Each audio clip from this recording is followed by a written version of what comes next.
Então a primeira coisa a gente vai ter que entender o que é o transtorno opositor, né. Se a gente está falando de transtorno, então separa um pouquinho.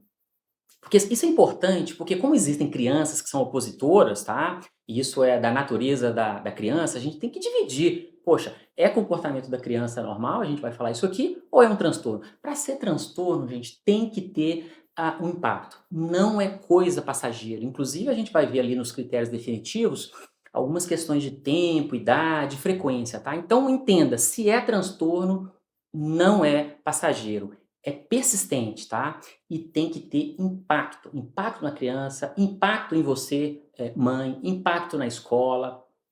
Então isso é transtorno. Por que que ele é transtorno desafiador? Porque ele reúne alguns elementos de condições da criança em que ela manifesta o que você já sabe, que é o comportamento, opositor, que é não seguir regras, não te atender, desobedecer. Até o fato da criança ficar caladinha e não te responder e não fazer, já é comportamento opositor. E aí tem também um pouco mais avante, o comportamento desafiador. Qual que é a diferença? Desafiador é aquela oposição ativa, tá? Ele olha para você e fala que não vai fazer, tá? Ele argumenta, diz que não vai fazer. Então esse é o comportamento desafiador, né, aquela recusa, bem ativa. Além disso, que é o que vocês já sabem, ele tem um comportamento, negativista, tá? Que é da emocionalidade, afetividade negativa. Ele é frequentemente irritado, ele é muito sensível a qualquer coisa que perturba, né? Então ele se mostra, assim, muitas vezes, agressivo com palavras, até com gestos, né? Então essa é a parte mais, negativista. E a questão da hostilidade, né? Que é a criança, manifestar aquele desagrado, de forma mais, agressiva, né, agressiva, agredir talvez professores e colegas, né. Embora, tá pessoal, TOD não significa ser agressivo, tá.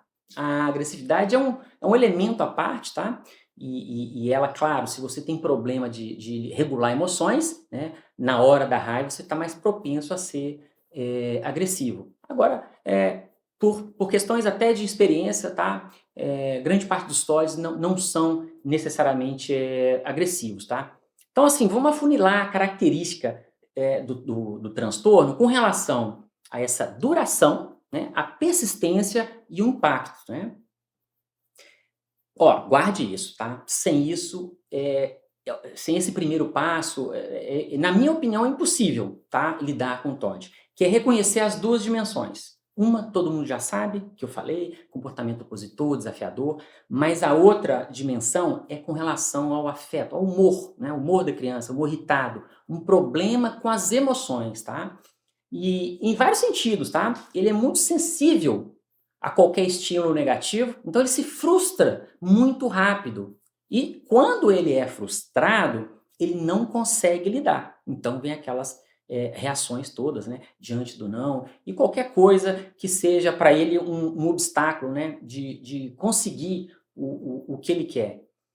E veja, é tão importante essa questão, né, da dimensão do comportamento com a dimensão da emoção, que quando a criança tem um componente muito forte de emoção, ao longo do tempo, se ela não é cuidada, se ela não é tratada, aumenta a chance do que a gente chama de transtornos internalizantes, tá?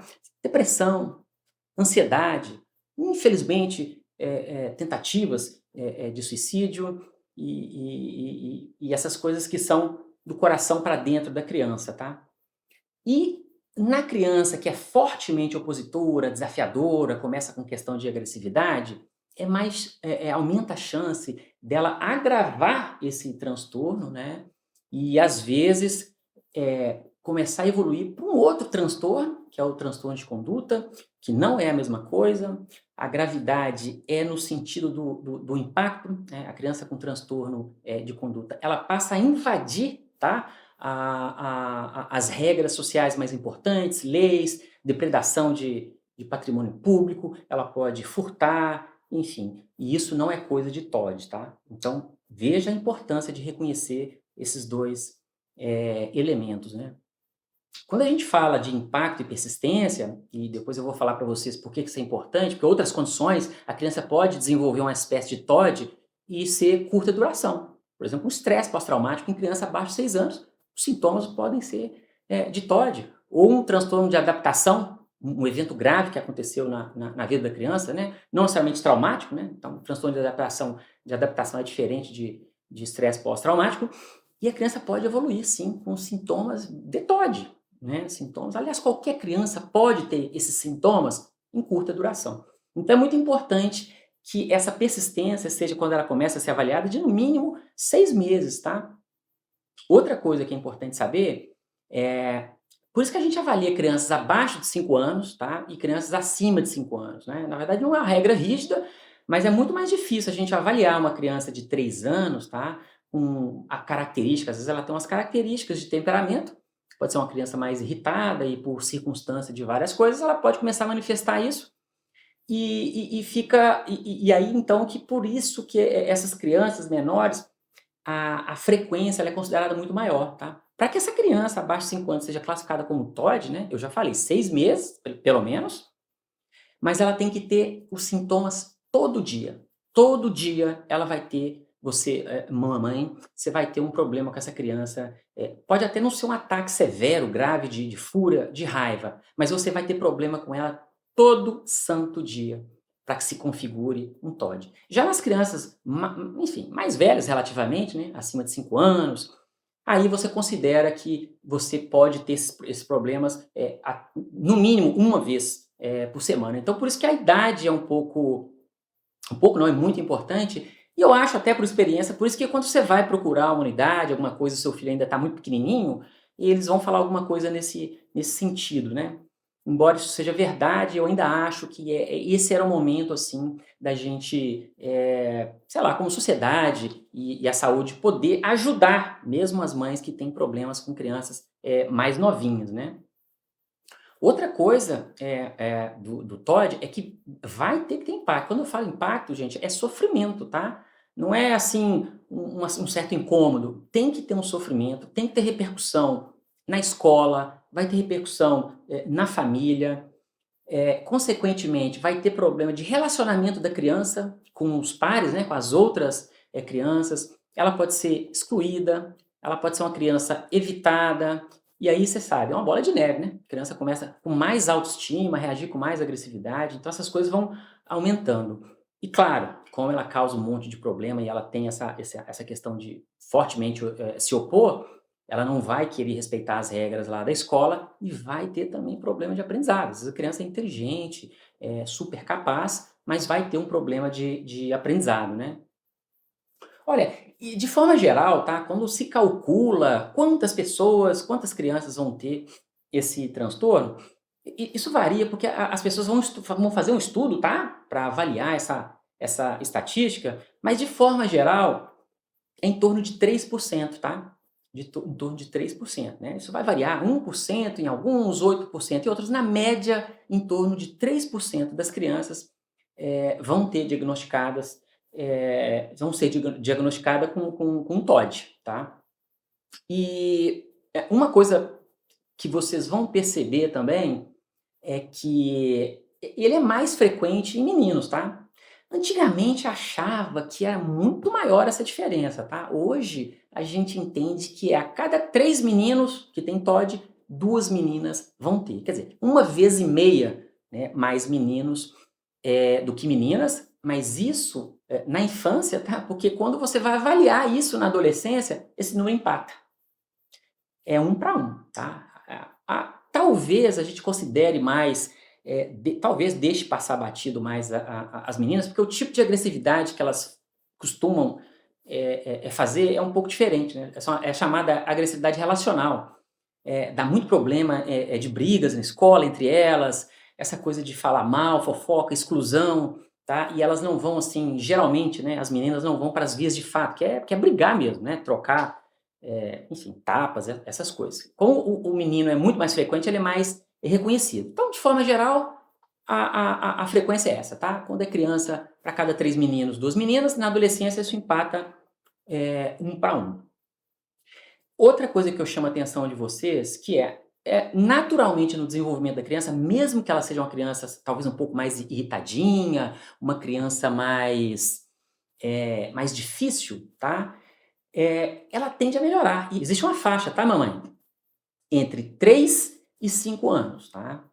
A criança, mesmo que ela seja uma criança mais difícil, ela tem que ser mais difícil aos 3 anos do que ela foi com 5, tá? Isso são sinais de que, assim, que ela está melhorando, né? Se ela era mais difícil com 3 e menos com 5, mesmo que ela ainda esteja difícil, já tem sinais de melhora. Pode ser uma questão do ambiente e uma chance muito boa de não ser TOD. E o TOD vai manter, tá? Ou essa criança mantém as reclamações na escola, mantém as dificuldades, ou ela aumenta.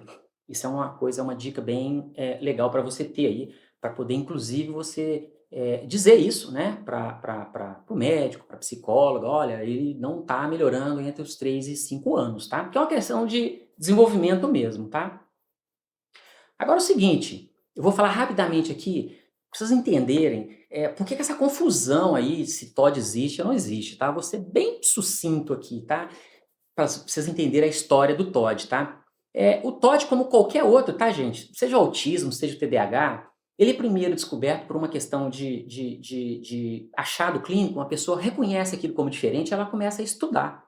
E depois, à medida que as pessoas vão estudando, vão reconhecendo, novos exames são sendo feitos, vai melhorando essa compreensão, então muda algum aspecto, né? O TOD, como TOD, ele passou a ser reconhecido oficialmente em 87 com o que a gente chama de manual de transtornos mentais, tá? Que alguns de vocês já ouviram falar, que é o DSM, que conseguiu ali especificar sintomas bem específicos, né? Sintomas bem objetivos, que diferencia o TOD de outras situações corriqueiras de oposição. Mas, gente, desde 1900 já tem se estudado o que a gente chama de comportamentos disruptivos, né? Aquelas crianças, adolescentes que têm severas dificuldades, que são agressivas, uns, inclusive, na delinquência juvenil, com crimes, etc. Já é estudado isso desde 1900.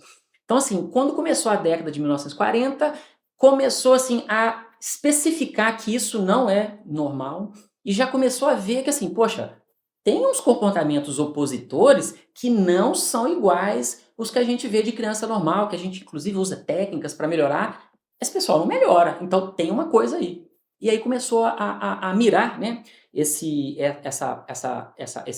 comportamento, né, essa particularidade dessas crianças de oposição, e eles foram refinando, né, refinando.